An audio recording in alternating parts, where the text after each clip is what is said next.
정치, 법률, 사회, 문화 하나의 작은 날개짓이 경제의 흐름을 바꾼다. 주가 당락의 기승전결 서경석의 카운터펀치.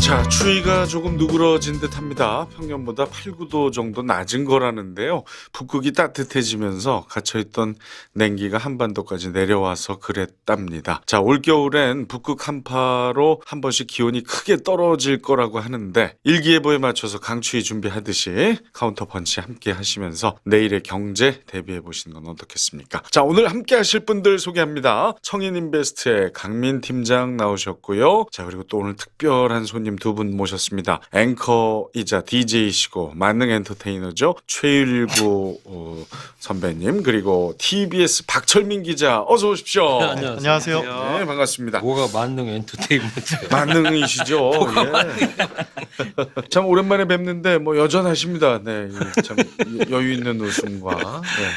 머리 반갑습니다. 스타일이 조금 힘을 많이 주셨네요 오늘. 이렇게. 머리카락이 자꾸 빠져가지고요. 아. 스프레이 좀 뿌리느라고. 아이고, 그 약간 우픈. 우리 저 김철민 기자는 처음 뵙는데 예, 상당히 네. 잘생겼네요. 박철민입니다.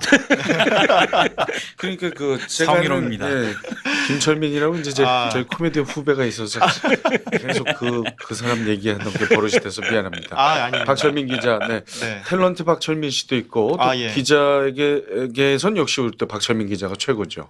그렇게 네. 뭐 띄워주시니까 감사한데요. 일단 마음의 상처, 마상을 받았기 때문에 좀 아쉽지만 그래도 오늘 이렇게 네. 또 영광스러운 자리에 함께하게 돼서 아이고, 고군분투 해보도록 하겠습니다. 정말 귀한 걸음 해주셔서 두 분 고맙고요. 자, 강민 팀장 뭐 별일 없었습니까? 네, 저는 뭐 시장이 늘 피곤하게 해주는 거 빼고는 예. 큰 일은 없었습니다. 시장에서 아주 큰 일이 있었죠. 지난주에 그 삼성 바이오로직스 상장 폐지 여부에 대한 이야기를 해봤는데 당시에 강민 팀장이 이제 상장 폐지는 안 될 것이다 예언을 했는데 안 됐어요 결국.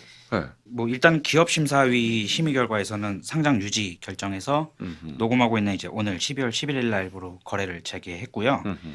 이제 그때도 말씀드렸지만 상장 폐지라는 거는 단순히 이제 분식회계를 했냐 안 했냐뿐만 아니라 이제 그 시장에 미치는 영향이나 또는 뭐 투자자 보호 과정 그리고 여러 가지 뭐 재무 안정성 등을 고려해가지고 결정하는 거기 때문에 네네. 저는 상장 폐지 가능성은 낮다라고 말씀을 드렸었고요. 삼성 바이오로직스 같은 경우는 이제 경영 투명성 강화를 위해서 뭐 사전 예방 및 사후 점검을 위한 내부 통제 제도를 강화하겠다. 감사위원회 모범 기준 대비 미흡한 사항에 대해선 개선을 통해서 실질적인 감사 기능을 강화하겠다. 감사위원회 중심의 내부 회계관리 감독 기능 전문화하겠다. 뭐 법무조직 확대 및 기능 강화로 준법 감시 역량을 제고하겠다. 뭐 내부거래위원회 기준을 강화하겠다. 등의 방안을 내세웠습니다. 그렇군요. 네. 당시에 그제 홍순탁 회계사께서 삼바는 입시 부정이다 이렇게 예를 들면서 상장 폐지 이야기를 해줬었는데. 일단 그 홍수당 회계사님 같은 경우도 네. 상장 폐지를 바라는 것은 아니지만, 그렇죠. 예, 그 입시 부정에 준하는 큰 사태이기 때문에 그에 대한 액션이 필요하다라는 식으로 이제 말씀해 주셨던 거고요. 네. 일단은 상장 폐지를 안 했다라는 거는 또 다른 관점에서 이제 대마불사 얘기가 나올 수도 있고 또 너무 경제 논리로만 접근한 거 아니냐라는 식으로 또 접근할 수 있는 부분들이 있어서 논란의 소지가 될 여지는 좀 있다라고 볼 수 있습니다. 그렇군요. 우리 최일구 선배님 어떻습니까? 이 뭐 삼바 사태 계속 지켜보고 계셨을 텐데. 뭘 지켜봐요? 저는 잘 모르겠는데. 예. 하여튼 그 미국에 왜 그 분식회계에다가 회사 저번 회사 이름이 뭐죠? 앨론. 예. 거기 같은 경우에는 한 1조 5천억인가 분식회계에 있다고 그래가지고 회사 자체가 없어졌는데 글쎄 이제 뭐 우리 강민 선생님께서도 얘기하셨지만 대마불사 뭐 이런 거다 보니까 경제 논리가 더 앞선 거 아닌가 그런 생각이 들고 사실 정의롭지는 않은 조치 아니겠어요? 예? 이게 지난 방송에서 연장이 돼버리는 그래요? 이 정의의 개념이랑 저는 네네. 법 실행의 개념은 조금 다르다. 우리 저 강민 팀장이 폐지 안 하는 것이 맞다라고 얘기한 게 아니라 네. 이 여러 가지 정황을 볼 때 폐지가 안 될 안될것 가능성이 같다. 높다라고 얘기를 했지. 예, 안 되는 게 맞다라고 주장한 사람은 아니에요. 아니 지금 서경석 씨가 물어보니까 저한테 예. 예, 그냥 제 짧은 생각을 말씀드립니다. 아유 아닙니다. 예, 이 앨런 사태까지 네. 예를 들어서 말씀해 주셨고 박철민 기자는 어느 분야 전문이십니까?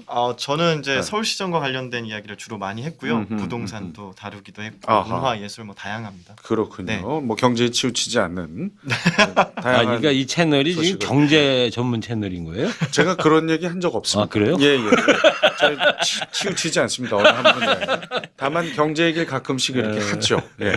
말 나온 김에 경제 얘기 하나 더 하겠습니다.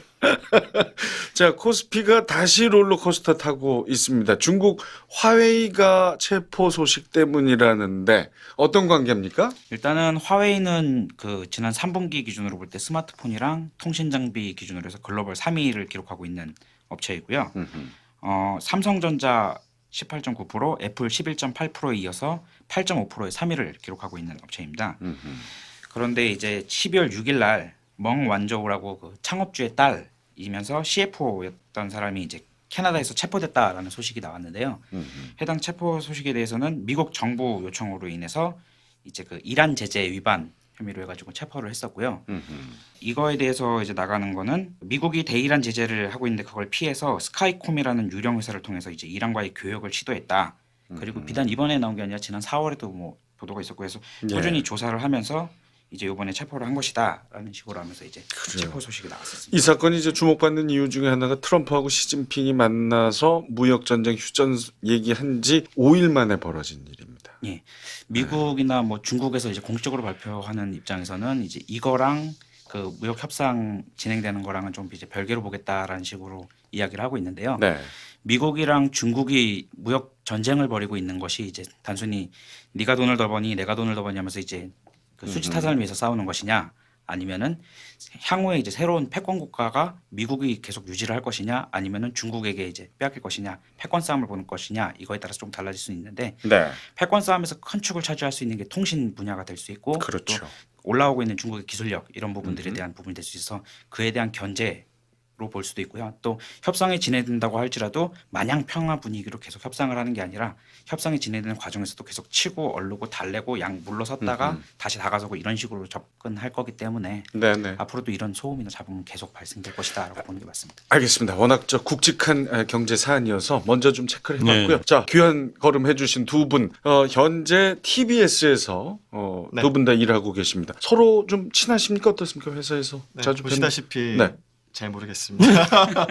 얼굴 보는 거죠. 뭐. 예. 아, 여기는 저 보도국의 기자고 그렇죠. 일하는 층도 다르고 그러니까 아하. 가끔 내려가서 밖에 나가서 이제 오면 뭐 하면. 휴식 시간에 네. 가끔 그때 가끔 얼굴 보는. 그렇군요. 우리 저 최일구 앵커님은 평일은 지금 라디오 DJ 네. 하고 계시고 주말엔 또 뉴스 앵커 예, 예, 예.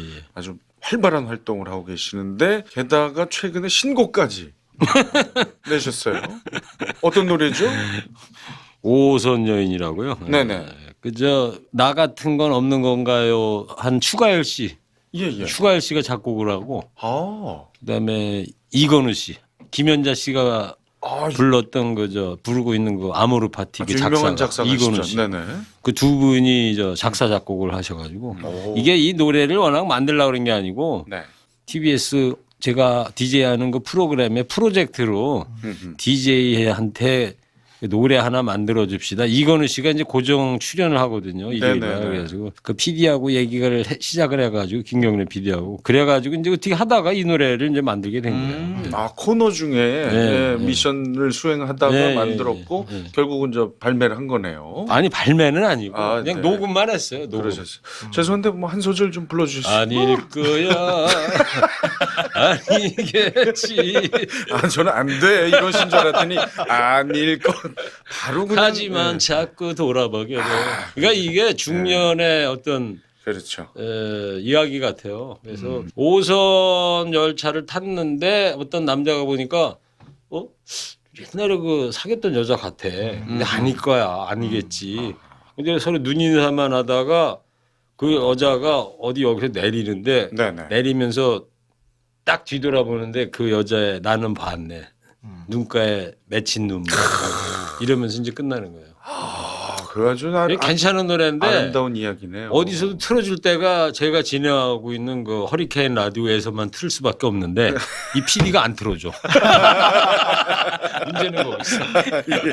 아, 참 이렇게까지 길게 나눌 이야기는 아니었는데 예, 아주 자세히 설명해 주셔서 일단 들었습니다. 박철민 기자도 노래 잘할 것 같은데요. 저는 이제 노래는 아주 음치라서 좀 별로. 춤을 잘 출 것 같은데 이 친구는. 그러게 잘생겼어요. 잘생겨. 그거보다 저는 이제 TBS에서 현재 이제 프리랜서로 일을 하고 있어요. 아, 프리로 그렇군요. 바꿔서 하고 있는데. 나도 프리랜서요. 예, 그래서 앵커가 원래는 아, 꿈이고 이제 목표군요. 제 롤모델인 최일구 선배님하고 같이 있어서 너무 영광인데요. 그렇군요. 부모님께서 그러셨어요. 뭐라고? 이왕 할 거면 최일구처럼 해라. 아이고. 아, 그래서 정말 좀 많이 배우고 있고. 시원시원하게 해라. 네, 네. 사실 10년 전에 음흠. 아나운서 지망생일 때 네.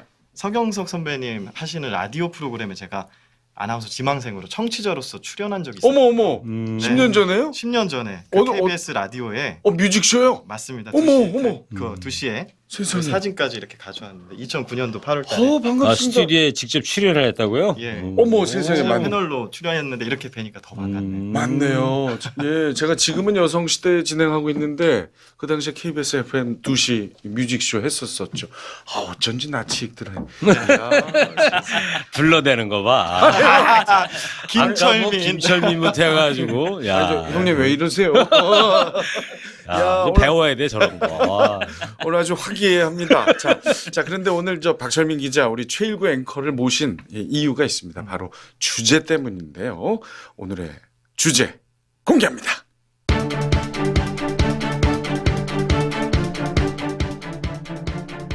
MBC, KBS에서 YTN까지 방송의 공정성과 독립성을 주장하다 해직 사태를 맞았던 공영방송 언론인들, 그들이 10년 만에 다시 방송국으로 돌아와 마이크를 잡고 있습니다. 그러나 미디어 시장의 다양한 매체와 채널의 등장 속에 공영방송의 무용론이 제기되고 있습니다. 카운터펀치 1부에서는 공영방송 정상화 10년을 돌아보고 뉴미디어 시대 방송 언론의 숙제는 무엇인지 살펴봅니다.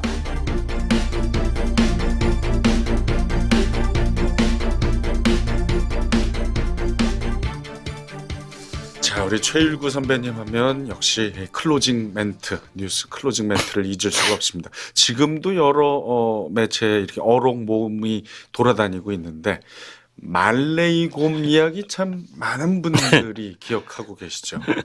어떤 거였죠? 이때가 2000 아마 10년인가 겨울에 서울대공원에 말레곰이 도망갔었잖아요. 근데 사실 도망간 건 아니고 우리가 열려 있으니까 그냥 나간 거지 사실. 그렇죠. 인간의 입장에서 보면 도망간 거고 곰 입장에서 보면 열려 있으니까 나간 건데 왜 나만 갖고 그래 이런 건데. 그러니까 저는 이거를 뉴스 진행하면서 웃길 수 있는 뉴스는 개그 콘서트 못지않게 웃겨야 되겠다는 게 제 그래야지 시청자들이 우리 뉴스를 많이 봐주시지 않을까. 그러면 시청률이 올라갈 거다. 그래서 이걸 웃기는 뉴스라고 저는 보게 된 게 만약에 도망간 게 막 살인범이 칼 들고 아파트에 숨었다 그러면 웃기면 안 되잖아요. 그렇죠. 네. 이건 이제 미련한 곰 한 마리가 그냥 도망간 거고 그래서 이거 어떻게 하면 재밌게 할까 멘트를 물론 기자들이 써다준 멘트는 있습니다만 그거는 이제 무시하고 어떻게 웃길까 이게 말레이곰 하다 보니까 경상도 사투리 같았어요. 하지 네네. 말레이 뭐 그런 거 같아가지고 아하. 그래가지고 말레이곰한테 한마디 해주고 싶다 그래서 옆에 여자 앵커가 무슨 말씀 하려고 그래요. 그래서 도망 다니지 말레이 이제 그렇게 한 거죠. 네. 야, 당시에 정말 파격이었습니다. 네, 뉴스의 클로징 멘트에서 저렇게 경쾌한 웃음을 전달하면서 끝낸다는 게 쉽지 않았는데 그렇게 많은 분들에게 감동과 웃음을 주셨던 최일구 앵커가 어느 날 모습을 감췄어요. 그랬죠. 네. 네. 이때가 제가 두 번째 주말 앵커 할 때였는데 2012년 새해가 밝았는데 네. 그때 제가 주말 앵커를 하고 있었는데 이제 후배들 이제 파업을 시작했어요. 그때 김재철 퇴진 요구하면서 MBC가 이제 공영방송으로서 이제 뉴스 망가지고 있었기 때문에 후배들 파업한다길래 저도 이제 정직하게 기자 생활을 해보겠다고 그래서 저도 이제 뭐 앵커고 또 부국장이었는데 그런 거 다 그냥 버리고 저도 같이 노조에 다시 가입하고서 그때부터 파업을 시작했어요. 회사에서 바로 인사위원회 열어가지고 정직 3개월을 주더라고요. 그래서 아하. 더 정직하게 살라는 뜻으로. 그 상황에서도 또 지금 웃음을 주시려고 지금 살짝. 네. 아니 그때만 해도 뭐 제가 파업이 그때만 해도요 1월 중순부터 파업을 시작했었는데 한 두세 달이 끝나겠지. 그렇게 했던 것이 170일 파업으로 이어졌던 거고 또 그 1년 뒤에는 저는 또 사표까지 쓰게 되고 이게 인생과 운명이라는 게 그런 것 같더라고요. 전혀 예기치 못하게 방향이 튀더라고요. 예, 당시에 그 MBC뿐만의 일이 아니었습니다. KBS, YTN 뭐 언론사마다 파업이 진행이 됐었죠. 어떤 일이 있었던 겁니까, 박철민 기자? 네, 이명박 정부 들어서 광우병 사건 다들 기억하실 테고요. 그때 당시 촛불 집회 등으로 정권의 위협이 오자 언론 장악이 시작된 것으로 보이는데요. 파업 불씨는 YTN에서 시작이 먼저 됐습니다. 2008년 10월에 이명박 정권 초기에 낙하산 사장 임명 반대 투쟁이 있었고요. 이때 YTN 기자 6명 해고됐고요. 지금 최일구 선배님 계셨던 MBC 같은 경우는 2012년도 비슷한 일이 벌어지는데요. 김재철을 비롯한 친정부 성향의 이른바 낙하산 사장이 내려오게 됐고, 그리고 이 과정에서 정부 비판적인 아이템은 검열, 또 시사 프로그램 폐지, 제작진 체포 같은 사태들이 벌어집니다. 이에 대해서 반발을 해서 사상 초유의 언론 사사 연대 파업이 일어났는데 MBC, KBS, YTN, 연합뉴스까지 연대를 했습니다. 사상 초유의 사태였고요. 정부가 노골적으로 이 언론 장악을 하니까 언론인들이 들고 일어났던 거고, 얼마 전까지 있었던 언론 3사 파업이 있었는데 이건 약간 성격이 조금 다릅니다. 그래서 이건 좀 이후에 말씀을 드리도록 할게요. 그래요. 네. 우리 저 강민 팀장 그 시청자 입장에선 그 당시 느낌이 어땠습니까? 예, 저는 시청자 입장에서 그때 당시에 무한도전을 제가 되게 광팬이었거든요. 그래가지고는 무한도전 이제 결방 이제 그 아까 최일구 앵커님께서 말씀하셨던 것처럼 뭐 한 몇 주 쉬다가 또 나오겠지 했는데 이게 생각보다 상당히 길어지면서 되게 이게 언제쯤 나오는 건가 하는 생각을 하면서 기다렸던 기억이 있고요. 네. 인기 있는 이제 주말 예능 프로그램들 결방하면서 이와 더불어서 이제 과거 군사정권 언론 장악 등 뭐 이런 것들이 엮이면서 불만감이랑 불안감이 팽배해지고 정부에 대한 불신감도 되게 높아졌던 시기로 기억하고 있습니다. 그렇습니다. 자, 그 당시에 그러면은 이제 우리 최일구 앵커께서는 이제 사직서를 내시고 그 후로는 어떻게 지내셨는지요? 제가 중간에 TVN에서 네. 한번 뵌 적이 있는데 이제 프로그램에서 파업이 이제 2012년에 했고 1년 뒤 2013년 2월 달에 또 정직 상교를 제가 또 받고 그래가지고 더 이상은 이제 회사 생활이 이제 나이도 먹고 그래가지고 어렵겠더라고요. 그래서 이제 사표를 냈고 그러면서 이제 그때 그 조금 전에 말씀하신 TVN 네네. 그쪽에서 또 연락이 와가지고 인생 한번 바꿔볼 생각 없냐. 겁나더라고요. 근데 27년을 다닌 회사인데 예. 갑자기 프리랜서를 해보라고 그러니까 그렇죠. 한 달 넘게 고민하다가 그게 오버랩이 됐어요. 그저 정직 3개월하고 그래서 이제 내친 김에 그냥 사표 내고 나와서 TVN이라는데 이제 가긴 갔는데 네. 거기도 뭐 얼마 오래는 못했어요. 한 넉 달 정도 SNL 코리아 거기 안영미 씨하고 네. 같이 뭐 앵커 맞아요. 이렇게 그때 하다가 뵀어요. 네. 그게 나중에 이제 이 촛불 혁명 이후에 이제 이 화이트 리스트 뭐 이런 거 나오잖아요. 거기 보니까 그 CJ에 대한 압박이 많았잖아요. 청와대에서도 있었고 그래서 어느 날 넉 달쯤 됐는데 나보고 하지 말라고 그러더 더 이상 안 하지 안 하겠대. 이유가 뭐냐니까 알려고 하지 말라고 그러더라고요. 아이고. 그게 그때 아마 그랬던 것 같아요. 저도 아마 그 중에 하나로 해가지고 쟤 못 나오게 해라 아마 이렇게 돼서 몇 달 하다가 그냥 그만뒀죠 거기도. 그렇군요. TVN에서도 조금 생활하시다가 네네. 또 그만하시게 됐습니다. 아까 저 박철민 기자 이제 그 예. 다시 또 하시려던 얘기 네. 또 이어주시면 될 것 같습니다. 이 순간에. 네, 최근에 있었던 언론 3사 파업과 관련된 이야기인데요. 문재인 정부 들어서면서 정부의 언론 장악은 사실상 막을 내리게 됐다라고 평가가 되고 있고, 그런데 청산해야 될 게 남아 있었던 거죠. 그동안 언론이 정부의 감시견이 아니라 애완견으로서 벌였던 일들 이런 것들 청산하자, 한마디로 적폐를 청산하자는 의미에서 파업이 진행이 됐고요. 2017년 9월 4일 MBC, KBS 연대 파업 시작됐고 YTN도 올해 1월에 파업을 진행했고요. 이유는 이거였습니다. 사장 해임. 그러니까 MBC 같은 경우에는 김장겸 사장 해임하자, KBS는 고대영 사장 해임하자, YTN은 최남수 사장 해임하자 이렇게 파업이 됐고, 과거에 억울하게 해직됐던 기자, 뭐 PD, 아나운서들 제자리로 이 과정에서 돌아오게 됐고요. MBC 같은 경우에는 해직됐던 최승호 PD가 사장으로 임명되면서 또 큰 관심을 받기도 했죠. KBS는 지금 12월 10일부로 최근에 KBS PD 출신 양승동 사장이 새 사장으로 연임이 됐고요. YTN 같은 경우는 저희 그 TBS 사장 출신 정찬영 사장이 새 사장으로 됐고, 해직됐던 노정면 기자 같은 경우는 복직 후에 앵커로 현재 활동하고 있습니다. 그렇군요. 정찬영 사장은 MBC 라디오 PD 출신이죠. 그렇죠. 맞습니다. 예. 네. 정찬영 PD가 MBC 저는 뭐 보도국에 있었으니까 라디오 PD 세계는 잘 모르잖아요. 네네. 근데 지금 TBS 여기 라디오 와가지고 우리 PD하고도 뭐 얘기를 하다 보니까 대단한 PD였구나. 그 손석희 시선 집중이라든가 네. 김미화의 세계는 그리고 우리는 뭐 이런 거 다 만든 양반이고. 네, 그렇죠. 그 MBC 해직 기자들이 복직하는 모습 중에 가장 이제 인상적이었던 게 바로 이용마 기자가 예. 휠체어 타고 그래요. 들어가는 모습이었는데. 저는 뭐 화면으로만 봤었는데 현장에는 갈 수가 없었습니다만 참 안타깝죠. 예. 그 이용마 씨가 저 한참 후배이긴 한데 신체도 건강하고 그랬었어요. 예. 파업 초기만 해도 그러다가 한참 하고 있는데 소문이 돌더라고. 용마가 아프다. 그게 복마감이라는 또 아주 희귀암에 걸려가지고 지금도 지금 뭐 투병 생활을 하고 있는데 예. 참 너무 짠했어요. 예. 얼마나 스트레스가 많았으면 저런 암에 또 걸릴까 안타까웠어요. 그렇습니다. 그러니까 이게 사실 뭐 진실 같은 경우 내가 사실을 말하고 있고 진실을 얘기하는데 상대방이 안 들어주거나 뭐 얘기를 못하게 할 때 속병 걸린다 그러잖아요. 그렇죠. 그러니까 얼마나 답답했으면 그런 그 암까지 걸릴 정도였을까 하는데 이게 공정 보도와 진실 보도를 그동안 언론인들이 얼만큼 쟁취하고 싶었는가가 여기에 단적으로 나오는 것 같아요. 그동안에 언론 파업 같은 경우에는 빼앗긴 마이크를 다시 찾아오자 뭐 이런 이야기로 시작이 된 건데 공정 보도, 진실 보도 이런 가치라는 말이 이 YTN 노조에서 발행한 3000일이라는 책 안에 들어가 있어요. 네. 그래서 이들이 이제 3000일 동안 투쟁을 한 거예요. 3000일이라는 긴 시간 동안 무엇을 사수하고 찾고 싶었는지. 3,000일이면 거의 10년이잖아요. 그죠? 그렇죠. 네. 이제 뭐 7년, 8년의 시간이라고 하는데 여기에 보면 그런 말이 있습니다. 어둠은 빛을 이길 수 없다. 거짓은 참을 이길 수 없다. 진실은 침몰하지 않는다. 우리는 포기하지 않는다. 촛불 집회 때 많이 들어보신 이야기일 텐데 이게 바로 이 네 문장이 언론인들이 그동안 욕망해 갈구했던 네. 빼앗겼던 것을 찾고 싶었던 그런 단적인 표현이 아니었나 싶습니다. 그렇군요. 예, 참 뭔가 할 얘기를 못 하고 예, 윽박지름을 당하고 네. 이러면 정말 그야말로 답답하죠. 예, 그게 병으로 이어지고요. 강민 팀장 지금 상당히 답답해하는 표정인데 아니, 방송과 우리만 얘기하는 것 같아. 예, 이야기를 쭉 지금 듣고 있는데요. 그 시청자로서도 많이 공감이 가는 이야기들이죠. 예, 그렇죠. 저는 TV나 뭐 이쪽으로만 보던 거를 그렇죠. 지금 이제 생생하게 이야기를 듣고 있으니까요. 네, 지난 역사들인데요. 자, 그 과정을 거쳐서 드디어 이제 최율구 앵커도 5년 7개월 만에 다시 뉴스 앵커 자리를 맡았습니다.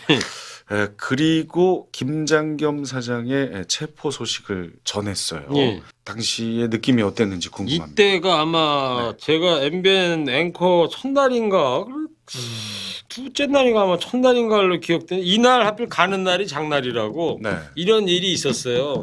그러니까 김장겸 그 MBC 사장 저 2년 후배거든요 입사는. 아, 지금 뭔가 중요한 얘기를 할 때는 이렇게 탁자를 두드리시면서 자체 효과음을. 근데 이제 63 빌딩에서 무슨 무슨 행사가 있었는데 조합원들이 거길 쫓아가가지고 김장겸 퇴진하라고 시위하러 갔는데 이제 도망쳤는 거예요 그때.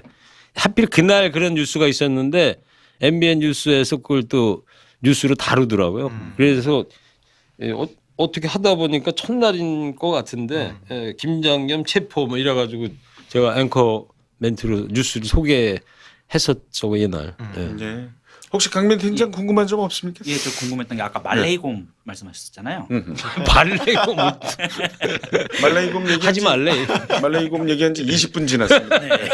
그 말레이곰 얘기하셨을 때 그 옆에 있던 배현진 앵커가 예. 2012년 파업 도중에 현장 복귀하고 17년까지 이제 쭉 앵커 진행하다가 예. 올해 이제 MBC 사퇴하면서 자유한국당 입당을 했는데요. 네.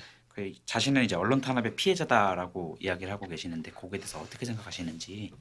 글쎄 뭐 그 전까지는 MBC 그만두기까지는 뭐 수혜자였는데 새 최승호 PD 사장 체제가 이제 들어서면서 갑자기 이제 피해자로 이제 바뀌어 버린 것 같아요. 근데 뭐 본인이 이렇게 주장하는 거에 대해서 뭐 제가 선배인데 뭐라고 얘기할 수는 없는 것 같고. 예. 아, 우리 최일구 선배님 또 이렇게 함께 생활했던 후배들을 또 함부로 얘기하지 않는 또 그런 네. 정신이 있으시네요. 네. 이 이야기에 대해서는 네. 제가 시청자의 한 사람으로서 한마디 하면 청취자 시청자가 음흠. 언론 탄압의 가장 큰 피해자다라는 생각이 들죠. 박철민 기자 아주 참 훌륭히 성장했어요. 네? 10년 전에 그 KBS에 올 때만 해도 네? 그때가 몇 살일 때죠? 29살 때였습니다. 그때도 나이가 꽤 있었구나. 난 고등학생 사진처럼 아까 보이길래. 예. 자, 공영방송이 공정보도를 외친 그 10년 사이에 새 매체 채널 많이들 생겨나면서 미디어 지형이 바뀌었습니다. 간단하게 좀 설명해 주실까요? 네, 이 정보화 그리고 인터넷 시대가 시작되면서 뉴스에 대한 접근성이 좋아졌고요. 신문 구독하시는 분들 지금 많이 없으실 거예요. 신문을 구독하거나 뉴스 방송 시간에 맞춰서 뉴스를 보거나 하는 그런 필요성이 점점 사라졌고 네이버, 다음 같은 이 포털 사이트가 뉴스를 통합해서 서비스하는 시대가 왔는데 물론 이로 인해서 이 포털의 뉴스 편집이나 편성에서 뭐 부작용 같은 것들도 있었습니다. 이런 것도 사실이긴 한데 문제는 이런 흐름을 이제는 되돌릴 수가 없다라는 거예요. 그렇죠. 이미 뉴스를 접할 수 있는 많은 채널들, 루트가 생겼고 예전에 지상파, 공중파 하면 정말 거대한 산같이 느껴졌는데 지금은 그 산이 약간 낮아 보입니다. 타 매체와 비교했을 때 많이 허물어진 것 같다는 생각이 듭니다. 이게 주식시장 개념에서 이제 살짝 말씀을 또 드려보자면은 일단은 그 공영방송에 대한 신뢰도가 가장 많이 떨어졌던 게 이제 세월호 사건 보도 시점부터라고 볼 수 있는데 그 시점부터 이제 최근까지 해가지고는 IMBC나 SBS 주가 추이를 보면은 IMBC가 마이너스 61%, SBS가 마이너스 44% 정도 수익률을 보였고요. 또 그때 당시에 한창 마이너스인데 무슨 수익률을 보여요? 손실률이죠. 손실했다. 손실봤다 이거죠. 네. 그냥 넘어가는 법이 없는 분입니다. 네, 앞으로 그러지 말래. 네. 네. 그리고 세월호 시점부터 이제 부각받았던 JTBC, 그러니까 J 콘텐트리로 상징돼 있는데 그때부터는 이제 신뢰도 측면에서는 공영방송보다 많이 올라갔고 수익률 측면에서도 같은 기간 동안에 41% 상승하는 모습을 보였습니다. 물론 뭐 새로운 플랫폼, 그러니까 주식시장은 당연히 방송 신뢰도 이런 개념보다는 향후 성장성, 수익성, 신뢰도 그렇죠. 그리고 사람들을 또 이제 끌어당길 수 있는 힘 이런 것 때문에 단순 비교는 좀 어려운 점이 있지만 시장에서도 그런 식으로 반응을 보이고 있었다. 네. 예전과는 하여튼 여러 부분에서 그런 달라짐을 느낍니다. 사실 지금 저희 방송도 이게 뭐 공중파도 아니고 케이블도 아닌 바로 팟캐스트이지 않습니까? 그리고 제가 이제 곧 오픈할 이 1인 방송도 요즘 뭐 이거 유튜브 아니에요? 유튜브 아닙니다. 네, 팟캐스트입니다. 팟캐스트요? 네, 형님 좀 제대로 알고는 오셔야 될 것 같아요. 좀 싼 거 아니에요? 팟캐스트는? 그래서 좀 이따 1인 방송을 이제 하실 거라고? 예, 아니 그러니까 이것도 하고요. 제 개인 방송을 지금 유튜브로? 한 3개월 전부터 준비 중입니다. 네. 나중에 구독 좀 눌러주세요. 유튜브인 줄 알았는데. 네. 팟캐스트. 유튜브 아닙니다. 카메라가 없지 않습니까? 네. 어디 달리는 줄 알았더니. 머리만 너무 신경 쓰고 오셨어요. 여러 매체들이 생겨나면서 네. 부작용도 있죠. 사실 이제는 누구나 쉽게 마이크를 잡을 수 있는 시대가 됐잖아요. 네. 미디어에 대한 진입 장벽 그만큼 낮아진 게 확실하고요. 아무래도 이 무분별하게 마이크를 잡다 보니까 부작용도 있습니다. 도덕성, 전문성 사실 이런 게 대중매체라면 꼭 있어야 한 지켜야 할 의무화 같은 건데 이런 것들이 좀 도외시 되면서 무시가 되기도 하고 클릭 수가 돈이 되다 보니까 자극적인 것 이런 것들 내용 위주로 만들어지는 것들도 있고 이 과정에서 뭐 허위 사실을 다짜고짜 쏟아내는 가짜 뉴스 같은 것들도 생겨났고요. 그동안 언론이 제 역할을 하지 못하다 보니까 잃어버린 10년 동안 여러 가지를 많이 잃어버렸던 것 같습니다. 그렇습니다. 참 말 그대로 새로운 미디어 시대입니다. 이때 언론이 가져야 할 책임 가장 중요한 건 뭐라고 생각하십니까? 글쎄요. 그 말씀을 드리기 전에 이제 언론의 지형이 지금 많이 바뀐 거 지금 박 기자도 얘기했지만 약간 뭐 좀 꼰대 발언을 좀 하자면 제 어렸을 때만 해도 SBS도 생기기 전에 그땐 KBS, MBC 지상파 두 군데밖에 없을 때고 그때 또 50대였기 때문에 중앙 일간지도 이제 MBC, KBS 연합통신 포함해서 이제 9개밖에 없을 때 지금보다는 숫자가 많이 없을 때였는데 그때만 해도 우리가 카메라 기자하고 어디 시내 돌아다니면서 취재를 하잖아요. 그건 사람들이 몰려왔다니까 희소성이 있었지. 그렇죠. 야 MBC다 이러면서 꼬맹이들 막 쫓아오고 그랬었어요. 그러니까 그때는 사실 지금 앞으로 이 다매체 환경 속에서 언론인들이 가져야 할 지향점이 뭐냐 이제 요건데 그래서 그때만 해도요 저희들은 이 연합통신이 T카로 티티티티 막 들어온단 말이에요. 지금은 인터넷으로 오지만 뭔가 연합통신이 기사를 특종을 해서 언론사에 뿌리더라도 우리는 그걸 다 확인해보고 이게 맞냐 안 맞냐 그러고 우리 기사를 내고 그랬는데 요즘은 이 다매체 환경 속에서 아까 박 기자도 마이크를 누구나 잡는 뭐 그런 세상이 되고 그러다 보니까 제대로 확인도 안 된 이런 그 뉴스들이 이제 마구 유포가 되는 이런 거에 좀 이 절제를 지양을 좀 해야 되겠다. 그러기 위해서는 언론인으로서의 어떤 이 초심으로 좀 돌아가야 되지 않을까. 예? 마구 베껴 쓰고 컨트롤 V, 컨트롤 C 이런 행위 일단 이거부터 좀 없애고 자기들이 취재한 거 제대로 확인해 가지고 공익을 전제로 한 뉴스 이거를 많이 보급을 해야 되는 네. 이런 초심으로 가야 되겠다는 거밖에 없다고 봐요. 좋은 말씀입니다. 네. 예전처럼 예, 정말 몇 날 며칠 제대로 확인하는 작업을 그렇죠. 거치지 못할지언정 예, 그래도 아니다라고 판단된 걸 그냥 스리슬쩍 내놓는 거는 예, 그렇죠. 그 삼가줘야겠다. 어뷰징 기사라는 게 얼마나 많습니까? 예. 그렇죠. 자, 카운터펀치 1부에서는 방송 정상화 10년의 과정과 앞으로의 숙제 간단히 살펴봤고요. 2부에서 날로 교묘해지는 가짜 뉴스와 그 피해를 막을 방법은 없는지 따져보겠습니다. 청취 고정! 매주 수요일 업데이트되는 카운터펀치는 팟빵, 파티, 아이튠즈에서 청취하실 수 있습니다. 검색창에서 카운터펀치를 찾아 구독과 하트 눌러주시고요. 응원글이나 다뤄줬으면 하는 주제, 질문 많이 남겨주십시오.